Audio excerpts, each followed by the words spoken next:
Alam niyo bang pag nag-book kayo ng plane ticket to Korea, may libre ng domestic flight to Jeju or Busan? Book lang kayo ng ticket via Korean Air, Asiana Airlines, or Jeju Air. Sagot na nila yung domestic flight going to Busan or Jeju or other domestic destination na sinaservice nila.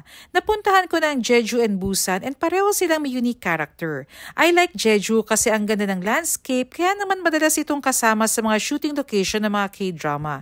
Must experience din ang kanilang local market and the winner yung black pork. Busan naman ang favorite ng anak ko for its culture gaya ng Gamcheon Cultural Village na Santorini of Korea kung tawagin and Hyundai Beach na very relaxing ang coastal vibe. Up to 5,600 pesos ang value ng domestic ticket na sagot nila. Sa experience namin ng anak ko, enough na to. Around 3,700 pesos lang per person ang inabot ng ticket namin last year from Seoul to Jeju, Jeju to Busan, and Busan back to Seoul. Kinumpare namin to sa rates ngayon, halos same pa rin naman. May ganitong similar offer din ng ibang airlines sa Japan to allow tourists to experience different parts of the country. Check nyo na lang yung kanilang websites para malaman nyo yung mechanics. O paano? See you in Korea soon. Gusto nyo rin bang makatipid? Tandaan, kung kaya ko, kaya mo rin.